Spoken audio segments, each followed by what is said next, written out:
안녕하세요. 대한민국 최고의 강연 최강 1교시에서 강연을 맡은 고고학자 강인욱입니다. 저는 경희대 사학과 교수로 고고학을 가르치고 있습니다. 주로 시베리아와 북방 지역을 조사하고요. 한국과 유라시아 간의 다양한 사람들의 문화 교류를 연구하고 있습니다. 그런데 오늘은 조금 특별한 이야기를 해볼까 합니다. 여러분에게는 조금 음침하게 느껴질 수도 있겠지만은요.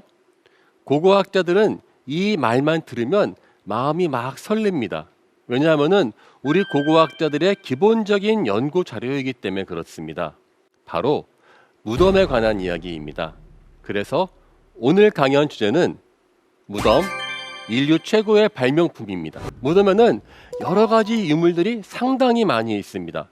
우리가 그 박물관에서 많은 유물들을 보면은 대부분의 것들은 무덤에서 발견되었다. 그럼 뭐예요?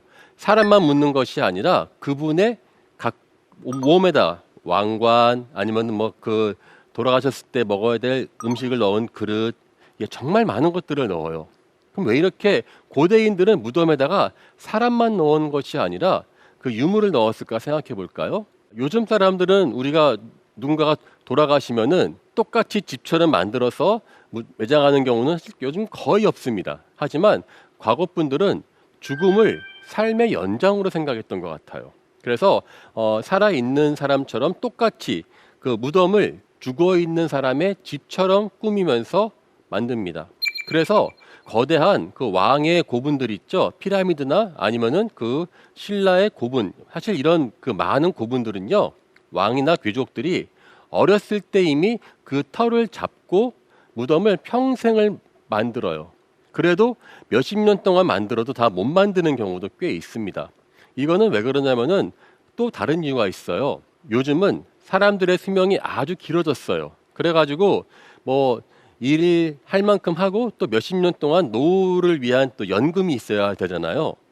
그런데 과거 분들 약 유목민 같은 경우는 뭐 평균 연령이 20대, 30대, 뭐 길어야 40대, 다시 말하면은 노후가 그렇게 길지 않았던 사람들입니다. 그래서 마치 내가 무엇을 벌고 재화가 쌓이면은 연금을 쌓아두듯이 무덤을 만들어서 따로 거기에다가 자신의 그 저승에서 쓸 그러할 수많은 그러한 그 유물들을 같이 넣었던 것입니다. 지금 사진에 보이는 것은요, 2500년 전 러시아 알타이에서 썼었던 무덤입니다. 여기는 그 유목민들이 살았는데 이렇게 무덤을 팔 수 있는 시간은 여긴 춥기 때문에 그 시베리아이고 또 약 해발 2000m의 고산지대예요. 그러다 보니까 한 1년에 2달 정도만 집중적으로 이렇게 무덤을 만들었습니다. 그런데 뭐 죽은 사람의 내세를 대비한다. 근데 이것이 왜 고대 사람들의 살아있는 그러한 삶을 보여주냐고요? 간단한 이야기인데요. 죽은 사람은 자기 무덤을 못 만들어요. 그럼 당연하죠. 돌아가시는 분들이 이제 관뚜껑 덮어라. 그렇게 말씀하실 리 없거든요. 심지어는 자기가 언제 죽을지도 대부분 몰라요. 무덤은 죽은 사람을 기념하여 남아있는, 살아있는 사람들이 만드는 것입니다. 즉, 죽은 사람을 통해서 그 사람의 삶을 제사와 기념을 통해서 살아있는 사람들은 새로운 삶의 활력을 찾는 것입니다. 사실 우리도 그렇지만은 그 먼저 간 분들을 떠나보낸다는 게 참 쉽지가 않을 거예요. 그런 점에서 무덤은요, 죽은 사람에게 보내는 마지막 사랑입니다. 이 사진은요, 4000년 전 서부 시베리아에서 발견된 어떤 모자의 무덤입니다. 둘이 같이 동시에 죽은 걸 봐서는 아마도 전염병 같은 것이 아마 같이 걸리지 않았을까 싶어요. 저승 가면서까지도 손 놓지 말라고 꼭 잡고 있는 이 무덤을 보면은요, 아무리 이제 감정이 메마른 고고학자라고 할지라도요, 4000년 전에 이렇게 가족을 떠나 보냈었던 무덤을 만들어서 마지막으로 자식과 자기 배우자의 손을 꼭 잡고 무덤에 넣어주는 그 생각만 해도 참 눈시울이 붉어집니다. 또 다른 무덤은요, 약 6000년 전 부산 가덕도에서 발견된 신석기 시대의 무덤입니다. 우리 보통 생각하면 그냥 이렇게 몸을 쫙 펴서 묻는 것을 생각할 텐데 이분은 이렇게 웅크렸어요. 아마도 돌아가신 분은 다시 이제 저승에서 태어나는 것으로 생각해서 돌아가시자마자 이렇게 몸을 이렇게 웅크리게 해서 다시 한번 부활하기를 바라는 그러한 마음들이 아니었나 싶습니다. 바로 이것입니다. 우리가 무덤이 음침하고 뭐 귀신 나올 것 같이 생각할지 모르겠지만 바로 그분들은 어떤 사람들에게는 사랑하던 사람이었다는 것이었고요. 바로 그들이 묻혀있는 무덤은 남아있는 사람이 먼저 간 자신들의 가족들에게 보여줄 수 있는 마지막 사랑이었다는 것입니다. 어떻습니까? 약간 이제 무덤이 조금 달라 보이지 않나요? 한 20년 전에 한국에서도 놀라운 무덤이 발견되었습니다. 임진왜란 바로 직전에 안동에서 젊은 나이에 이응태란 분이 돌아가셨어요. 그런데 이분의 무덤이 완벽하게 미이라로 발견되었고요. 심지어는 그 무덤 안에는 그분을 먼저 보내는 그 안에 절절한 한글로 쓰여진 종이 편지가 발견되었습니다. 워낙에 유명해서요. 뭐 상당히 많은 그러한 매체에서 알려져 있는데요. 그 내용은 이제 당신 먼저 보내면 어떡합니까? 라고 하는 그 절절한 마음과 함께 제발 꿈에라도 나와달라고 하는 그러한 그 애틋한 마음이 있는데 이거는 누군가에게 보여주기 위한 것도 아니고 어디 장례식장에서 조사를 읽은 것도 아닙니다. 누가 볼세라 조용히 먼저 간 남편의 수의 속에 넣어준 것입니다. 그리고 그 옆에는 머리를 뽑아서 만든 미투리까지 같이 발견되었어요. 예전에 왜 머리를 뽑아서 이렇게 그 신발을 만들면은 아픈 사람이 나은다고 믿었던 적이 있었거든요. 이렇게 생생한 그러한 사람들의 삶이 바로 저희에게 직접 전해지는 게 바로 이 무덤입니다. 자, 그런데 재미있는 게 있습니다. 보통 우리가 무덤을 발굴하면은요, 뭐 다 썩고 뼈 정도밖에 안 남아 있거든요. 사실 한국은 뼈도 안 남아 있어요. 워낙 산성 토양이 강해가지고 한국은 보통 무덤을 파서 뼈 몇 개 나오면은 정말 운이 좋은 케이스고 뼈가 안 남을 정도로 아주 산성이 강한 토양입니다. 아니 근데 뼈가 아니라 종이까지 잘 남아 있어요. 어떻게 이렇게 가능할 수 있었을까요? 이건 사실 그 먼저 간 사람을 지극하게 모시고자 했었던 조선시대 우리 조상들의 그 지혜 덕분입니다. 조선시대 초기에는요, 성리학이 널리 유행했었습니다. 그래서 성리학을 새롭게 해석한 중국의 책 주자가례를 완벽하게 지키려고 노력을 했었습니다. 그래서 무덤을 만들면은요, 이렇게 단단하게 그 무덤 주변에다가 회를 넣어가지고요, 마치 돌처럼 단단하게 만들어서 무덤 안이 완벽하게 진공 상태가 된 것입니다. 그러니까 한마디로 미라는 미라인데 이게 완전히 진공되어 가지고 그 돌아가셨을 때 그 미세한 털 하나 안 다치고 고스란히 우리에게 전해지는 그러한 세계적으로 유일무이한 미라를 만든 셈입니다.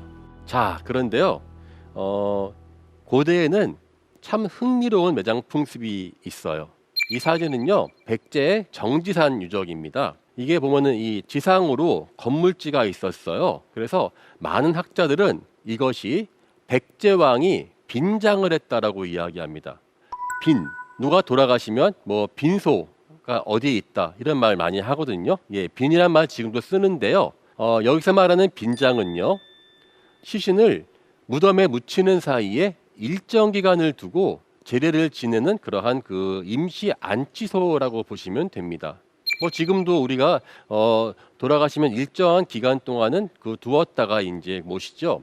자, 그런데 이게 이제 재미있는 게 뭐냐면요, 고대의 귀족들이나 왕들이 돌아가시면은요, 사실 언제쯤 돌아가신다는 거를 거의 알지 못하지 않습니까? 그러면은 그 당시에는 무덤이 아주 거대하고 들어가는 부장품도 많았는데 갑자기 돌아가시면 이거 어떻게 무덤을 만들죠?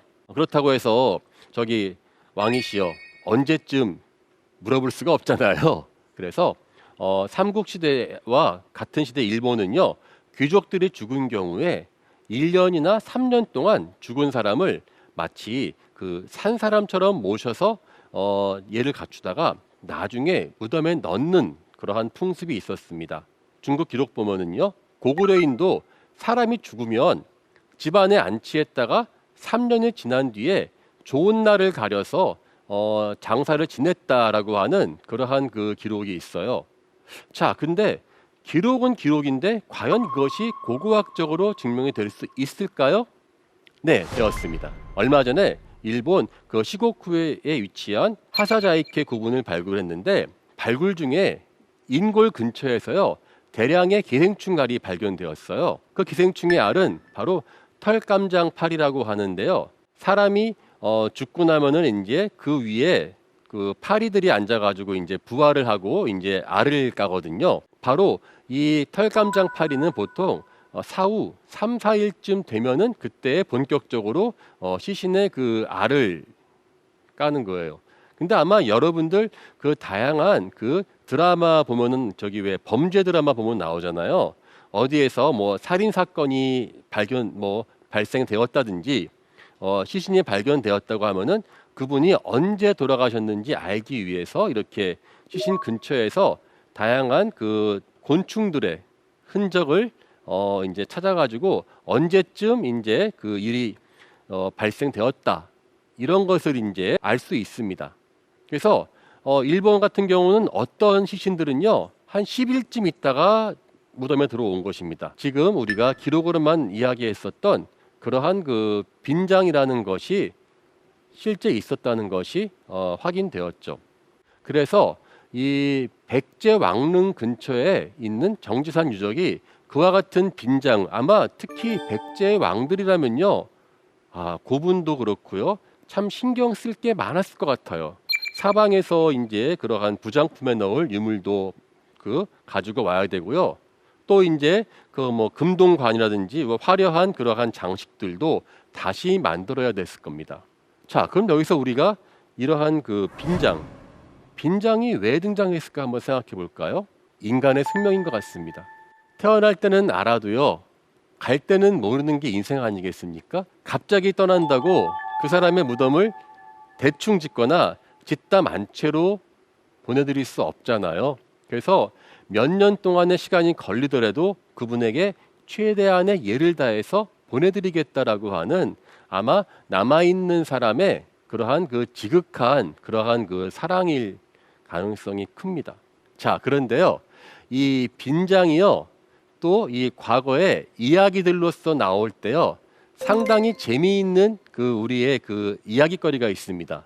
바로 고려장이에요. 다 들어보셨죠? 예. 뭐 고려장이 무엇인지는 다 알죠. 살아있는 그 노부모를 갖다 버린다. 근데 사실 이게요, 고려장은 역사적으로 근거가 전혀 없습니다. 사실은 근대 이후에 만들어진 설화이고요.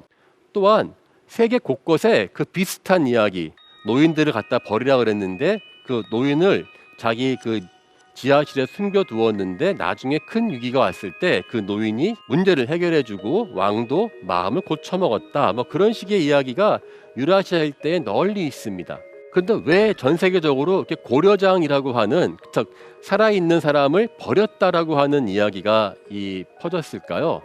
아마도 고고학적으로 빈장이라는 것을 해석해 보면은요, 빈장으로 사람을 갖다 놓은 것을 아마 고려장이라고 하는 그러한 풍습으로 오해했을 그러할 그 가능성이 큽니다. 보통 빈장이라 그러면은 길게 3년 정도 그분을 안치해야 됩니다. 그러면 그냥 어디 둘 수 없잖아요. 돌아가신 분을 살아있는 사람처럼 사당에 안치하고 마치 살아있는 분 모시듯이 공양을 하는 것이 상식이지 않을까요? 맞습니다. 그러면은 이제 빈소를 차려두고 거기에다가 계속 사실 오랫동안 바깥에 두면은 아무래도 시체가 보기 흉하게 바뀔 수 있을 테니까 계속 이렇게 염 처리도 다시 해주면서 살아있는 분 대하듯이 그렇게 대하고 옷도 갈아입히고 이렇게 하면서 잘 모셨겠지요. 그런데 여기에 빈장이 있다는 것을 모르고 거기를 지나가는 사람이 있다면은 누가 여기다가 노인을 버리고 갔네? 이런 식으로 이야기를 할 수 있지 않을까요? 물론 고려장 이야기 자체는 와전된 것이지만은 분명한 거 있습니다. 고려장은 고고학적으로 증명된 것이 전혀 없습니다. 한국의 풍습도 아닙니다. 다만 우리는 가신 분을 좀 더 편하게 모시기 위한 빈장이 있었을 뿐입니다. 그러니까 사실 이 고려장이라는 것이 일제강점기 때 특히 많이 이렇게 유포가 되면서 이름도 마치 한국인들, 고려인들의 매장 풍습, 우리가 이렇게 그 노인들을 막 박대했다는 식으로 뭐 이미지를 만들면서 한국 사람들에게 부정적인 그러한 인식을 심으려 했었던 일제의 잔재가 아닐까 생각합니다.